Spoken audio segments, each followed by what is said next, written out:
Hi guys, it's Angie with Fun Endeavors Tie-Dye Lab. Today let's make an ice-dyed tank top and let's do it in a Southwest color geode pattern.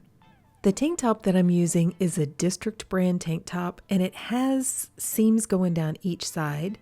So I thought if I did a geode pattern, or in this case a single geode pattern, if the seams get a little wonky or twisted, it's not going to show up so bad with this pattern. That's one thing that you kind of have to watch whenever you're doing t-shirts or anything that have side seams, is sometimes those seams get a little bit twisted, and depending upon the design, it doesn't always work. For some reason, they do a lot of side seams on ladies' clothing. You see it sometimes on men's, but I've hit it quite a few times on ladies' clothing. To start my design, I'm going to use a washable marker and draw an area on my shirt where I'd like for the center of the geode to be. This is not going to necessarily be the shape of the geode, but I want to keep track of where I want the center to be. Then I'm going to pinch that area, lift the tank top up off of the table, and slide my hand down to the bottom and start tying my sinew lines from there. I'm using sinew because of the wax coating, and as I tighten down these sinew lines, it's going to form like a waterproof barrier on the shirt. So when I apply the dye won't get underneath those areas, and I'm going to have white definition lines in my shirt. I'm varying the distance between the lines, and I'm just kind of trying to keep my shirt a little bit messy as I tie it. Periodically, I pinch that end area again and lift the shirt up off the table and kind of give it a shake. I want to make sure my shirt isn't perfect. As I'm tying it, I really don't care if it gets a little wrinkled or the fabric kind of folds in on itself. That just makes for a much more interesting looking shirt, especially with the geode pattern. You know, everything in nature isn't absolutely perfect all the time, and so if your geodes are absolutely perfect and your lines are perfect, it's not going to look natural.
As I get closer to the center of the geode, I'm going to get a little bit more messy with the fabric.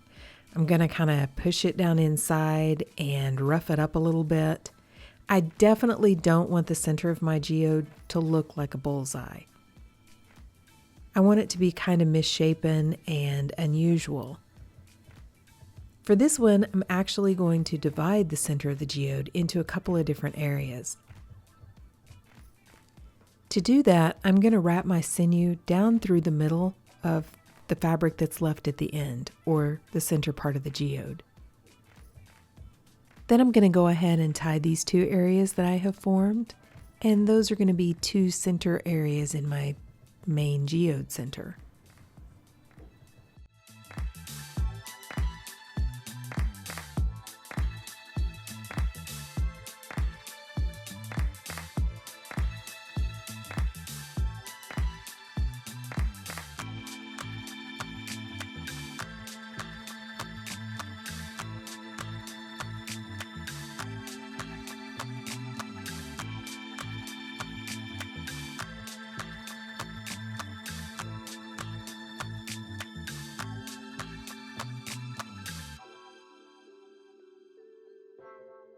Once I'm finished tying the shirt, I'm going to put it aside and allow it to dry out completely. I like to dye geodes in thicker folds like this when they're completely dry because I feel like I get better color saturation down inside the middle of the folds if I dye it when it's completely dry. If you'd like more information about this, I have a blog out on my website and I discuss this in a little bit more detail. I have a link to my website down below in the description for this video. So here are some of the Southwest type colors that I've chosen to use on this shirt. I'm going to rack dye this geode, so I've placed it on top of a metal rack, which I have over the top of a plastic tub or tote. I'm going to make myself an ice barrier using some silicone cake molds. So I'm going to attach those together, wrap them around the shirt, and then to hold them up close to the shirt, I'm going to attach some wooden clothespins to my metal rack. I have links down below in the description for this video for where I purchased the silicone cake molds. So you could dye this shirt a couple of different ways.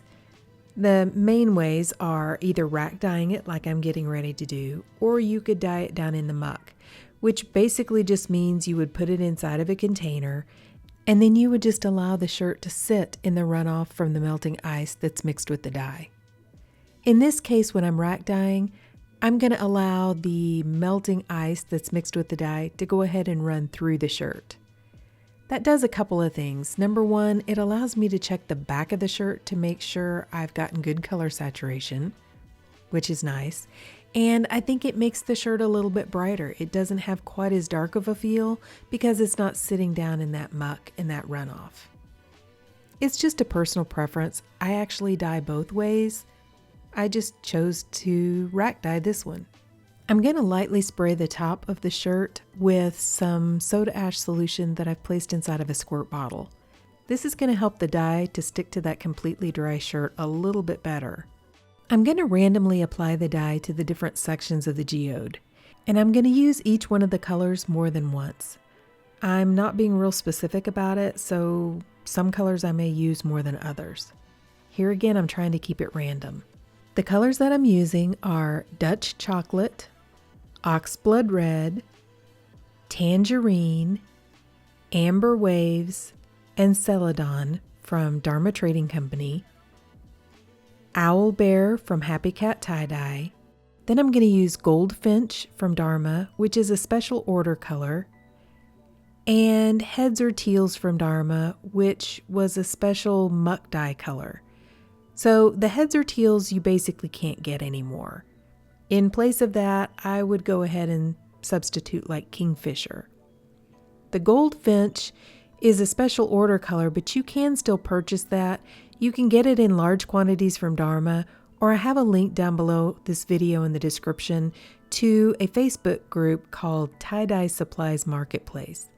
Several people purchase the special order colors and then package them down into smaller quantities and sell them that way. With this design, you can really add in a lot more colors. I had to keep myself restrained and not add too many colors because it is kind of a small shirt since it's just a tank top. You know, with me, most of the time I think more is more, and so I'm really trying to keep myself restrained with this one.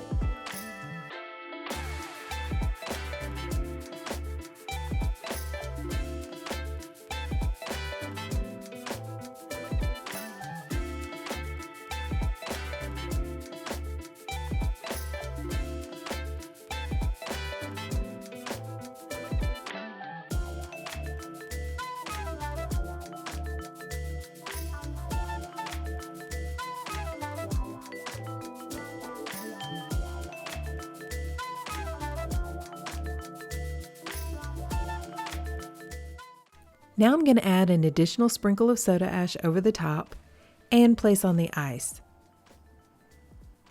I'm going to place the shirt aside and allow the ice to melt and allow the dye time to bond with the fabric. I went ahead after the first layer of ice melted and saw that I had a few areas of undissolved dye left on the shirt, so I added a second layer of ice, and once the second layer of ice melted, I placed the shirt outside where it could process in the heat. And basically all processing is allowing the dye time to bond with the fabric. I left the shirt for probably about 24 to 48 hours after that second layer of ice melted.